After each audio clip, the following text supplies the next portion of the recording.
تمكن المهندس العراقي عدنان حسين وهو من مدينة السماوة من صنع طائرة مسيرة بجهود ذاتية فقط بعد أن أنهى تفاصيل التركيب الداخلية والخارجية بجهوده الذاتية أيضا. لكن المهندس عدنان لم يتمكن من إطلاق طائرته وتوقف مشروعه بسبب غياب الدعم من الجهات الرسمية التي لا تستقطب الكفاءات الشابة على الرغم مما تقدمه تلك الكفاءات من إنجازات كبيرة في مجالات مختلفة. مراسلنا في السماوة حسين الخزعلي التقى المهندس عدنان. خلينا نشوف ونرجع وياكم. أهلا وسهلا بكم أحبتي مشاهدي قناة الشرقية نيوز، برنامج منتصف النهار. مثل ما عودتكم هذا البرنامج أن يهتم بكافة المبدعين وكافة الاختراعات.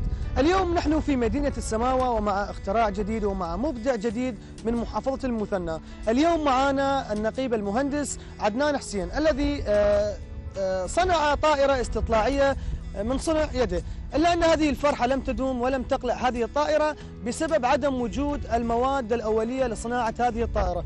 كونوا معنا أحبتي المشاهدين نستطلع معكم هذا التقرير.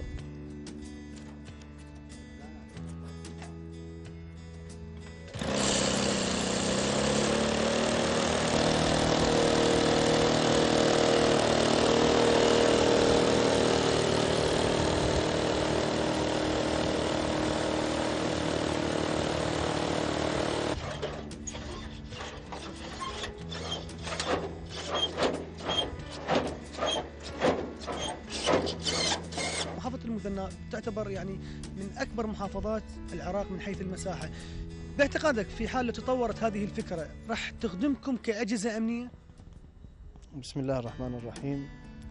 نشكر إذاعتكم الموقرة على هذا اللقاء لكي نوضح جزء من عمل هذه الطائرة والاستفادة منها مستقبلا لمعلومات أمنية تخص المناطق الحدودية. حقيقة يعني احنا في طور التجربة الآن لنجاح هذه المهمة اللي هي طائرة بدون طيار للاستفادة منها لتصوير الحدود وما داخل الحدود للدول المجاورة. العمل مستمر ونطلب من الجهات المعنية يعني وخاصة وكالتنا والسيد محافظ المثنى ومجلس محافظة المثنى الموقر لدعم هذا المشروع حقيقة لنجاحه والاستفادة منه مستقبلا.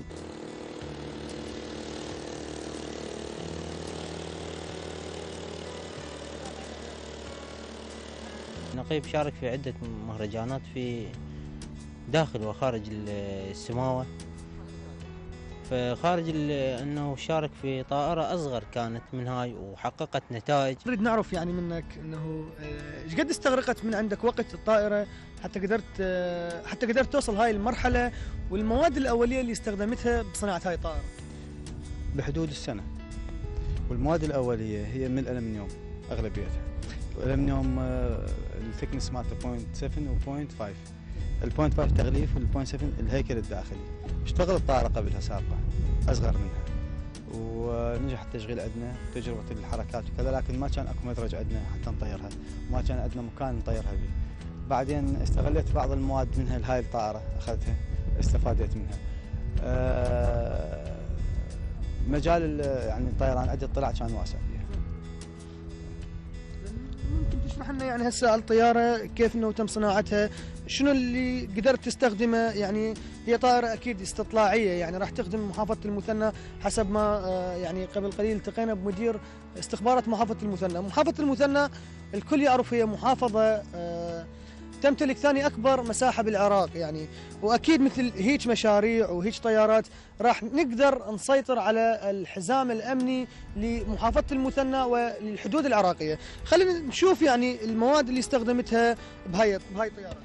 بداية هذا الهيكل الداخلي مثل ما أشوفه والجناح من الداخل التغليف هذا كله مقاطع، يعني طلعنا حسابات الجناح المقطع مالته، بعدين بناء الجناح كملناه، والجناح هسه أشوفه ربط هنا وأقفال مربوط ب4 براغي مقفولة بقفل ماشة، ممكن أن تفتح الجناح على صفحة والهيكل البدن مالها على صفحة جسم الطائرة. بعدين جبنا السيرفوات اللي هنا مثل ما يشوفون،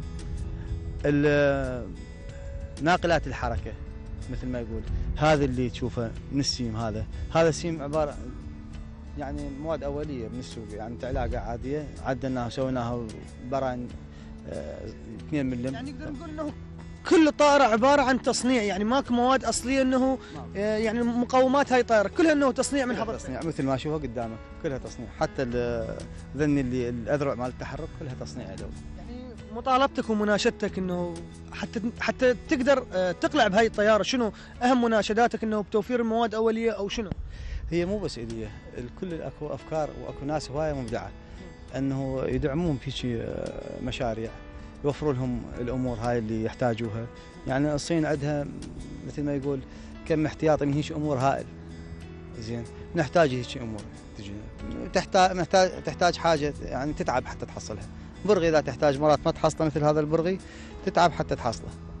يعني تحتاج عمود الايروديناميك مال الطائره وكذا.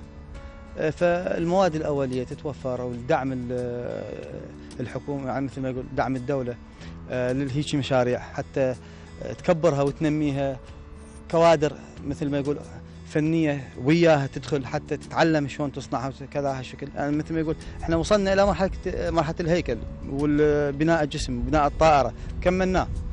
ايش بقت معوقات بسيطه، معوقات المحرك، الريشه، بعض الشغلات البسيطه. عندك امل تطير هاي الطياره؟ ان شاء الله، واذا ما طارت انا حاولت